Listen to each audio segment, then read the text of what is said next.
അപ്പൊ നമ്മളുടെ കുറെ നാളത്തെ വെയിറ്റിങ്ങിന് ശേഷം ട്ടാ എമ്പുരാൻ വരുന്നത്. ലൂസിഫർ ഇറങ്ങിയിട്ട് ഒരു 5 വർഷത്തെ ഇതിന് ശേഷമാണ്. ആക്ച്വലി ഞാൻ പറയുകയാണെങ്കിൽ ഞാൻ മോഹൻലാൽ ഫാനേ അല്ല, ഞാൻ മമ്മൂക്ക ഫാനാണ്.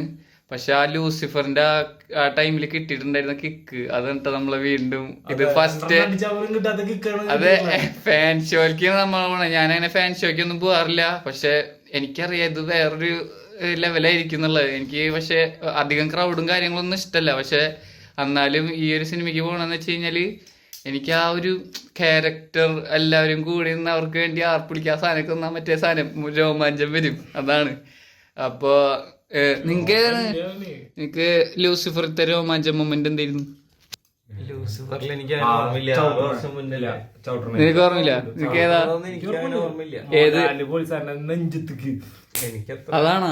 എനിക്ക് രോമാഞ്ച മൊമെന്റ് എന്ന് പറഞ്ഞു കഴിഞ്ഞാണ്ടല്ലോ ആ മറ്റേ ഷാജോ വന്നിട്ട് പറയൂലേ സ്റ്റീഫൻ നമ്മൾ ഉദ്ദേശിച്ച ആളല്ലാന്ന് പറഞ്ഞിട്ട് ആ വെടിവെപ്പൊക്കെ കഴിഞ്ഞിട്ട് ആ പാട്ട് വന്നിട്ട് ഒരു കോറസ് പാട്ട് വരില്ലേ, ആ സംഭവം അത് കേട്ടിട്ട് എന്റെ അത് ഏതെങ്കിട്ടൊരു ചാനലില് ഏതിലങ്ങോട്ട് വൈറലായിട്ടുണ്ട്. ആ ലാലേട്ടൻ തിരിഞ്ഞു വന്നിട്ട് വാ മോനെ എന്നൊക്കെ പറഞ്ഞിട്ട് ഏതെങ്കിട്ടൊരു ഇതില്ലേ കാസർഗോഡ് എനിക്ക് ആ ഒരു മൊമെന്റ് ആണ്. ആ മറ്റേ തിരിഞ്ഞു നോക്കിയിട്ടുള്ള ആ പോക്കില്ലേ വാരാണ്ടാന്ന് പറഞ്ഞിട്ട് ആ സാധനം അത് എന്റെ കിളി പോയ മൊമെന്റ് ആയിരുന്നു. പൊന്നളി അതും പിന്നെ ഖുറേഷി എബ്രഹാമാണ് ഇയാള് സ്റ്റീഫൻ നെടുമ്പള്ളി അല്ല വേറെ സാധനം എന്ന് പറഞ്ഞ അപ്പോഴും വേറെ ലെവലായിരുന്നു. അതായത് ആ ക്യാരക്ടറിന്റെ ഒരു ചേഞ്ച് നമ്മൾ ഉദ്ദേശിച്ച സംഭവം ഒന്നല്ല, വേറൊരു സാധനമായിരുന്നു എന്നുള്ളത്. പൊളി സാധനം. അപ്പൊ അതാണ് നമ്മൾ എമ്പുരാന് വേണ്ടി വെയിറ്റ് ചെയ്തത്. ടീഷർട്ടും സാധനങ്ങളൊക്കെ സെറ്റ് ചെയ്തോണ്ടിരിക്കുന്നുണ്ട്. നമ്മളൊരു 4 മണി ആകുമ്പോഴത്തേനും ഇവിടെ നിന്ന് ഇറങ്ങൂട്ടാ അല്ലേ? 4 മണി 3 മണിക്ക് ഇറങ്ങാം. ഞാൻ ആരോ ഏട്ടാ ഇവൻ പണ്ടേ മുരുകല്ല എനിക്ക് വയ്യ. അപ്പോ അതാണ് കാര്യങ്ങള്. നമ്മളപ്പോ മാക്സിമം കാര്യങ്ങളൊക്കെ ഇടാം. ഫാൻ ഷോയ്ക്ക് വരാൻ പറ്റാത്ത ആൾക്കാർക്ക് ആ ആംബിയൻസും സംഭവങ്ങളൊക്കെ നമ്മൾ കാണിച്ചിരുന്നതായിരിക്കും കേട്ടോ. അപ്പൊ സ്റ്റേ ട്യൂൺ. ഓക്കെ, അപ്പോ നമുക്ക് രാവിലെ എണീറ്റിട്ട് കാണാം ട്ടാ. Bye bye.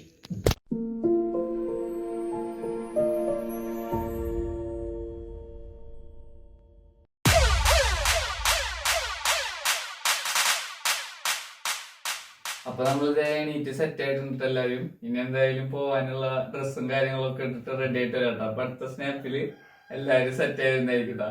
Ready 1 2 3 start. മതി ഏതാണ്ടപ്പോ അജു അടിച്ച ടീഷർട്ട് ഉണ്ട്. അപ്പൊ നമ്മുടെ പുതിയൊരു സംരംഭം പിക്കലർ സ്റ്റൈൽസ് എന്നാണ് പറയുന്നത്. അപ്പൊ എങ്ങനെയാണ് ടീഷർട്ട് ഔട്ട്ഫിറ്റ് ഒക്കെ പറഞ്ഞോട്ടോ. 2-3 ഫോട്ടോ എടുക്ക്.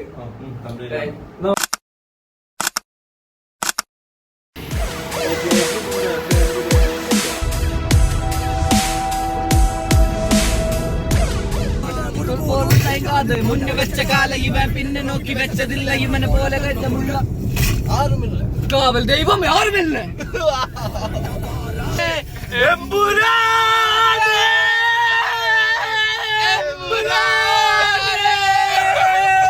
അപ്പൊ നമ്മളിത് സിനിമ തിയേറ്ററിൽ എത്തിയിട്ടുണ്ട് ചെമ്പകശ്ശേരിയില്. ഇവിടെ ആൾക്കാരൊക്കെ വന്നു തുടങ്ങണുള്ളൂ. ജസ്റ്റ് എന്തൊക്കെ 5:00 ആയിട്ടുള്ളൂ. 6 മണിക്കാണ് നമ്മുടെ ഷോ.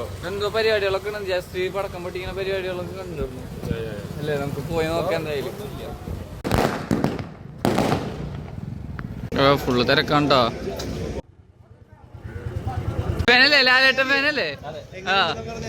എന്താണ് നമ്മുടെ എക്സ്പെക്ടേഷൻ കാര്യങ്ങളൊക്കെ? പൊളിക്കില്ലേ? പവറല്ലേ? ഇപ്പൊ എങ്ങനെയുണ്ട്? പവറല്ലേ? കാണാനായിട്ട് നമ്മളിങ്ങനെ കാത്തുകെട്ടി കിടക്കാണ്. കുറെ വർഷങ്ങളായിട്ട് നമുക്ക് ലാലേട്ടന്റെ സ്ക്രീനിൽ കിട്ടിയിട്ടില്ല. കാത്തുകെട്ടി എല്ലാ ഫാൻസിലേക്ക് പോകും. നമ്മൾ അത്ര നിരാശയില് വരുന്നത്. ഇതോടെ അങ്ങനെയല്ല. കാരണം ഒരു ഗ്യാരണ്ടി ആണല്ലേ പൃഥ്വിരാജിന്റെ ഗ്യാരണ്ടി നമുക്ക് കിട്ടിയിട്ടുണ്ട്. അതിന്റെ പേര് നമ്മൾ ഫുൾ എക്സ്പീരിയൻസ് ആണ്. ഇത് തിരിച്ചിറങ്ങാൻ പറ്റുന്നുള്ള പ്രതീക്ഷയാണ്. അതെ അതെ, വിളിക്കാം. പിന്നെ എന്തൊക്കെയാ പ്രതീക്ഷകൾ നമുക്ക്? കോൺഫിഡൻസ് നമുക്ക് തന്നെ ഇന്റർവ്യൂസിലൊക്കെ കാണാലോ. അതെ ഷുവറായിട്ട് എന്തായാലും പൊളിക്കുന്നല്ലേ ബോക്സ് ഓഫീസ്. ഇനി എക്സൈറ്റഡ് ആണോ?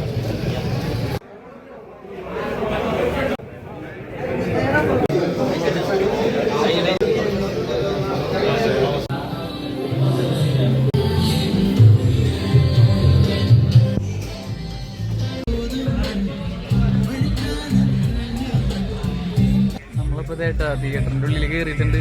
എല്ലാവരും ഫുള്ള് ഹൈ എക്സ്പെക്ടേഷനിലാണ് എല്ലാവരും. 6 മണി ആവാനായിട്ടുണ്ട് ഏകദേശം. ഇപ്പോൾ 5:45 കഴിഞ്ഞിട്ടുണ്ട്. പടം കണ്ടു കഴിഞ്ഞിട്ട് എങ്ങനെയുണ്ട് കാര്യങ്ങൾ എന്നുള്ള പറയാനായിട്ട് വരാട്ടാ. Okay. Who are you really? Lucifer.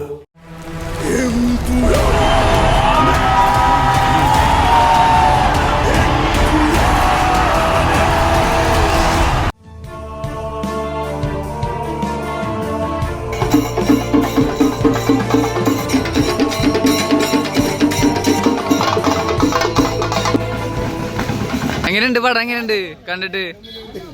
കിടുകിടു ഒന്നും പറയാനില്ല. മലയാള സിനിമ ഇന്ത്യൻ സിനിമയിലേക്ക് എത്തിച്ചൊരു പടമാണത്. അത്രേ ഉള്ളൂ. നീ satisfied as A fan? Lalettan fan. കുറെ എത്ര നാളായി ഇങ്ങനത്തെ ഒരു മൊമെന്റ് തിരുമ്പി വന്നത്? 100% വേറെ ലെവലായിട്ടല്ലേ വന്നത്. നീ പറ, ടെക്നിക്കൽ വൈസ് പറ. ടെക്നിക്കൽ ഒരു ടോപ്പ് നോച്ച് പടം ഒന്നും പറയാല്ലേ. ആരും സ്പോയിലൊന്നും ചെയ്യണ്ട. ഇവിടെ എങ്ങനെയുണ്ടായി? രോമാഞ്ചായിരുന്നോ? ഓ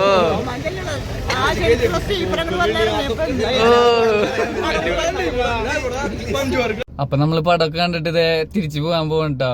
പടത്തിനെ കുറിച്ച് പറയാനാണെങ്കിൽ സത്യം പറയാൻ ഒന്നും പറയാനില്ല. കാരണം ഇതിന്റെ മുകളിലൊരു റിവ്യൂ അങ്ങനെ ഒന്നും നമുക്ക് പറയാനായിട്ട് പറ്റില്ല. കാരണം ഈ ഒരു 3 മണിക്കൂറുണ്ട് പടം ഏകദേശം. പക്ഷെ ഈ ഒരു ടൈം പീരീഡില് ഒരിക്കലും നമുക്ക് ബോറടിച്ചിട്ട് ഇരിക്കേണ്ടി വരില്ല.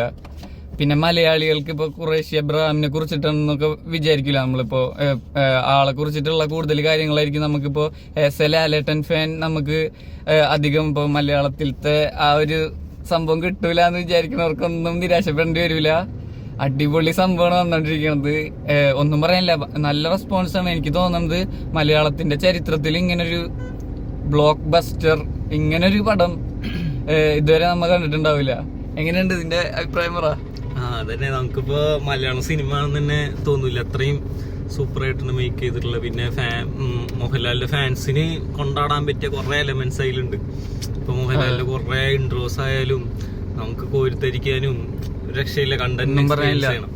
മാത്രല്ല നമ്മളിപ്പോ ഒരു കൊമേഴ്ഷ്യൽ മൂവി എന്നുള്ള രീതിയിൽ മാത്രല്ല, സ്റ്റോറി ആയിക്കോട്ടെ, ക്യാമറ, സൗണ്ട് എല്ലാം ഒന്നും പറയാനില്ല.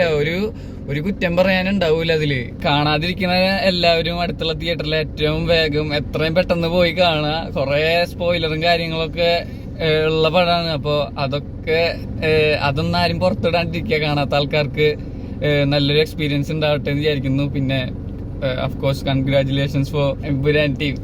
യെസ്. അപ്പോ പൃഥ്വിരാജിന് പ്രത്യേകിച്ച് നമ്മുടെ എല്ലാവരുടെയും ഒരു നന്ദി അറിയിക്കാണ്. ലാലേട്ടനായാലും, ഞാൻ ശരിക്കും പറഞ്ഞ ലാലേട്ടൻ ഫാൻ എല്ലാവരും വട്ടം പറഞ്ഞിരുന്നല്ലോ. പക്ഷെ ഈ പടം കണ്ടു കഴിഞ്ഞാ രക്ഷയില്ല മക്കളെ. എന്തായാലും അടിച്ചു പൊളിക്കാത്തൊരു ചരിത്രം തന്നെ ആയിരിക്കും ഇതിൽ. വേറെ തർക്കമൊന്നും കാര്യങ്ങളൊന്നും ഇല്ല. ഓക്കെ, അപ്പോ ഇതിന് നല്ല വീഡിയോ ആയിട്ട് നമുക്ക് ഇനിയും കാണാം. അതുവരെ ബൈ ബൈ.